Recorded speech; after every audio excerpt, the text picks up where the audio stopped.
esperado mercado de transferências da janela do meio do ano já começou.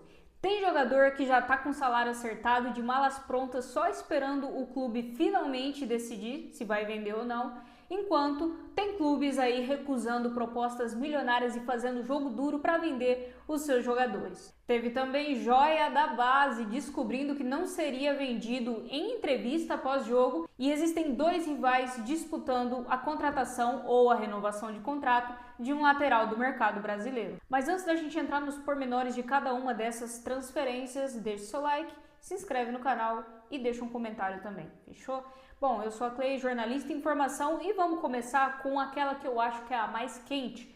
O Arias está de malas prontas para deixar o Fluminense. O Fluminense recebeu uma proposta do time Wolverhampton da Premier League pelo Arias no valor de 20 milhões de euros. O Fluminense prontamente recusou essa proposta e espera nos próximos dias uma oferta maior. O Fluminense renovou recentemente o contrato com o Arias e desejou até desenhar um projeto para que ele se tornasse ídolo do clube e permanecesse a longo prazo. Então, o time não quer se desfazer do Arias. Só que o jogador já deixou claro várias vezes que o seu sonho é jogar na Europa, que ele tem o sonho de jogar a Premier League e que ele gostaria de ser negociado caso chegasse uma proposta que o interessasse.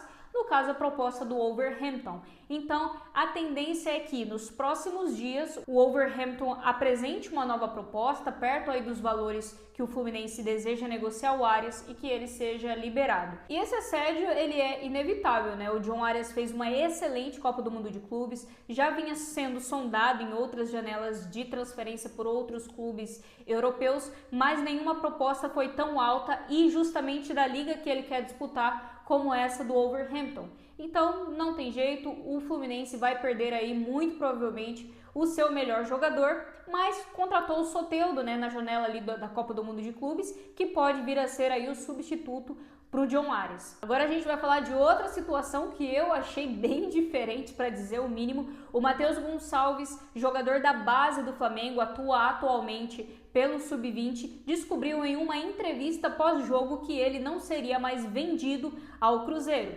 Segundo ele, na entrevista, os presidentes já tinham tudo acordado entre eles, só que de última hora a repórter noticiou ele de que ele não seria mais negociado e ele se mostrou muito surpreso, né? Segundo ele, as negociações já estavam definidas, o staff e ele já tinham definido também que realmente iriam para o Cruzeiro, mas de última hora a diretoria do Flamengo retirou-se das negociações e os rumores são de que isso aconteceu por falta de acordo na forma de pagamento. O Matheus disse em entrevista de que independentemente para qual clube ele vá, né, caso ele vá para o Cruzeiro ou caso ele fique realmente no Flamengo, que o objetivo dele é jogar, é ter mais minutos e conseguir uma vaga no time principal. O Matheus, que atuou nos últimos 2 jogos aí do Sub-20 do Flamengo, marcando 3 gols. Agora a gente vai falar de Europa mais uma vez, a gente vai falar de Roma. A Roma que tá vindo com tudo aí, tentando contratar 2 grandes jogadores do futebol brasileiro.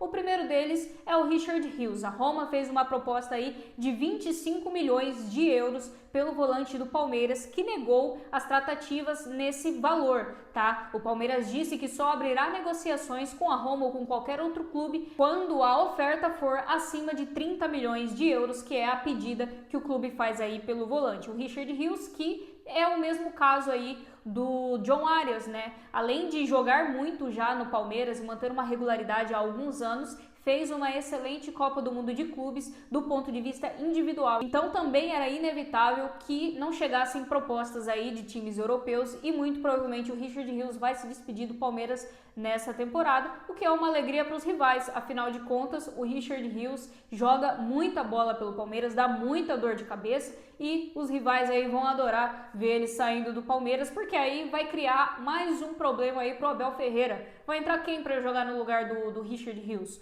O Lucas Evangelista? Mas vai manter o mesmo nível de jogo? Ou o nível do Palmeiras vai cair?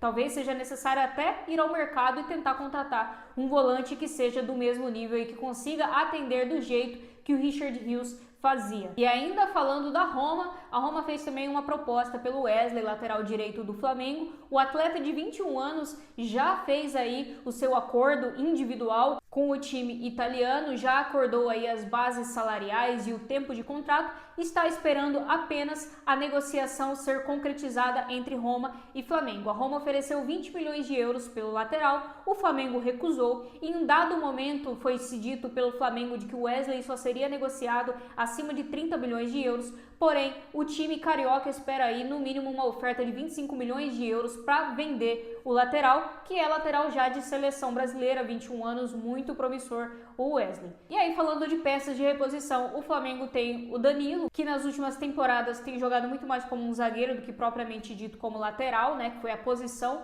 que ele surgiu e viveu o seu auge, mas se não quiser ir ao mercado, teria aí o Danilo para a posição e para ser o titular do time. E aí, para fechar, falando da última negociação possível, né, para esse início de janela de transferências, e isso que eu só peguei as principais, tem muita coisa rolando ainda por aí, nós vamos falar de Mike, que está sendo disputado por Palmeiras e Santos. O Mike é jogador do Palmeiras, já tem mais de 30 anos, já faz muito tempo aí que está na equipe alviverde, já ganhou muitos títulos por lá. Só que hoje ele não é mais titular. Hoje o titular da posição é o Giai e o substituto imediato, digamos assim, é o Marcos Rocha, né? Então o Mike, ele tem sido pouco utilizado na posição de origem dele, que é a lateral direita, e quando ele entra em campo, ele entra muito mais como um ala, como um jogador ali de ponta, que convenhamos não é 100% a dele, porque ele é lateral. E antes da Copa do Mundo de Clubes, o Santos consultou a situação do atleta, que tem contrato com o Palmeiras apenas até o final do ano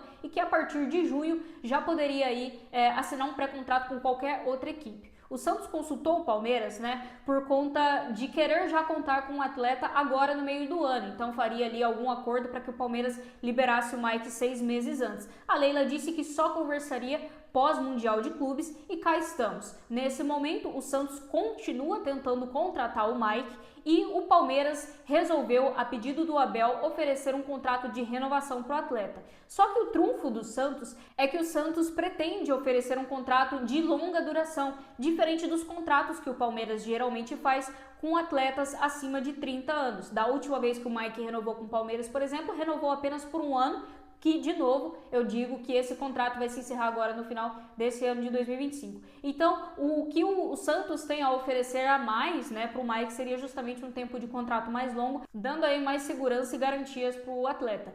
E outra coisa, o Mike chegaria para ser titular absoluto, no meu ponto de vista, do Santos, visto que a lateral direita do Santos é um problema recorrente a temporada inteira. No primeiro semestre, foi-se feita a contratação aí do Léo Godoy, que já foi embora porque não correspondeu, já foi liberado pelo Santos e voltou ao Atlético Paranaense, posteriormente foi negociado e vendido a um clube aí da Argentina, e os dois atletas que lá estão não correspondem às expectativas do técnico Kleber Xavier. Nós temos no momento no elenco o Aderlan, que volta aí de uma lesão no joelho, que ainda não está plenamente no seu físico, mas que mesmo voltando ainda não agradou. E também temos o jovem JP Sherman, que está à disposição para ser negociado para o Santos. Ele que é uma joia da base, mas que perdeu muito rendimento nos últimos meses. E aí, além disso, o Santos contratou já nessa janela o jogador Igor Vinícius, que veio do São Paulo, muito criticado pela torcida de lá, mas que até o momento só atuou em um amistoso, não comprometeu, fez inclusive movimentações muito interessantes, mas que não chega com status de titular absoluto. Então, por isso, eu acredito que além do tempo de contrato, o Santos pode oferecer ao Mike minutos e titularidade, coisa que ele não vai ter garantida no Palmeiras. E assim, eu acho que em relação aos jogadores que estão sendo procurados por times europeus, invariavelmente vai acontecer, porque os caras chegam com propostas em euro, e o que os clubes brasileiros podem fazer, eles já estão fazendo, que é aumentar a pedida, não vender a preço de banana. Mas acho que John Arias, Richard Rios e o Wesley serão vendidos, se despedirão nessa janela de transferências aí do futebol brasileiro. E aí a gente fica torcendo para que eles mantenham o desempenho, né, nesses clubes e que eles não fiquem escondidos, né? Porque é muito triste quando um jogador que está na ponta dos cascos no Brasil é vendido para um time da Europa e lá ele fica escanteado, ele fica no banco ou não é nem relacionado para as partidas. Então, eu pelo menos torço para que sempre que um jogador é vendido por nós, que ele continue atuando em alto nível, principalmente os brasileiros, porque aí depois vira material de seleção brasileira. Mas e você? Quais transações dessas que eu citei citei, você acha que realmente serão concretizadas? E você acha que alguma delas pode melar, pode dar errado, como por exemplo já deu a do Matheus Gonçalves? Deixa a sua opinião nos comentários e eu te vejo no próximo vídeo. Tchau!